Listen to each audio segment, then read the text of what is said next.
बना हुआ है उसमें कई असुविधाएं हो रही हैं, कई समय से बच्चे कलेक्टर कार्यालय के भी चक्कर काट रहे हैं, मतलब क्या है मैडम मामला? देखिए वहाँ पर 10-12 बच्चे हैं जो वहाँ पर एक कोर्स चलता है कोपा का, उसमें एडमिशन लिए हुए हैं। तो उनकी कुछ समस्याएं रहती थी पहले खाने की, क्योंकि हॉस्टल में मेस नहीं है तो खाने की समस्या थी। तो हॉस्टल का जो स्टाफ है या जो अंडर के वार्डन वगैरह हैं, प्रिंसिपल हैं, उन्होंने उनके खाने के लिए जो टिफ़िन है, टिफ़िन व्यवस्था की थी।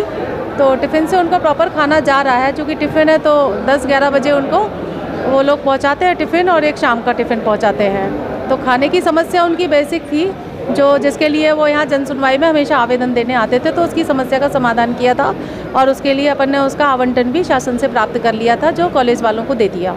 सबसे बड़ी समस्या बच्चों को ये आ रही है कि पिछले 8 महीने निकल गए हैं, उनकी कोई क्लास वगैरह नहीं लगी है, ना अभी तक जो स्पेशल टीचर होते हैं उनको रखा गया है। मैडम किस प्रकार से अगर वो पढ़ते नहीं हैं तो कैसे पास होंगे, कैसे परीक्षाओं में बैठेंगे? मैडम ये बहुत बड़ा सवाल है, मैडम इसके लिए क्या करें? हाँ, इसके लिए प्रिंसिपल से बात हुई थी मेरी, तो उन्होंने कहा इसकी व्यवस्था तो कर रहे हैं, चूँकि एकदम से स्पेशल टीचर नहीं मिल पा रहे हैं। तो एक व्यवस्था मैंने भी माधव अंधाश्रम के एक टीचर हैं उनको वहाँ भेजा था, लेकिन उनको कुछ असुविधा हुई तो उन्होंने वहाँ से अपने आप को हटा लिया।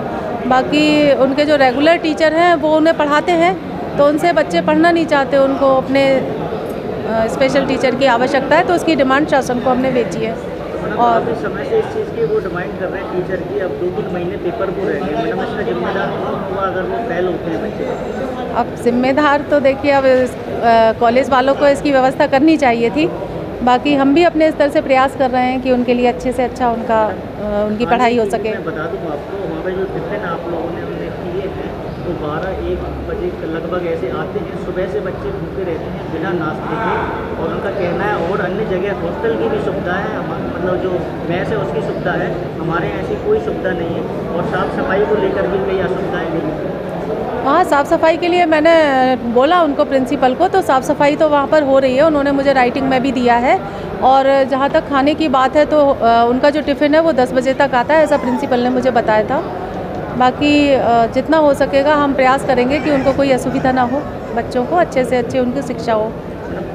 और क्या कहना चाहती हैं जो बच्चे हैं, उम्मीद लगा रहे हैं सरकार से कि हमें अच्छी सुविधाएं मिलेंगी, हमें अच्छा पढ़ाई के लिए इंफ्रास्ट्रक्चर मिलेगा, लेकिन आए दिन यहाँ पे कलेक्टर कार्यालय चक्कर काट रहे हैं मैडम बच्चे? देखिए, प्रशासन से हमको 4000 रुपये इन बच्चों के लिए मिलता है। कोपा में जो एडमिशन लेते हैं, जो एक उनका सब्जेक्ट है, विषय है, तो उसमें हम 4000 रुपये हमने डिमांड भेजी थी तो हमें प्राप्त हुआ। जो बच्चे हॉस्टल में रहते हैं उनको 2000 रुपये दिए जाते हैं, और जो बाहर रह के पढ़ाई करते हैं उनको 4000 रुपये, मतलब 2000 उनका रहने का और 2000 उनके खाने का।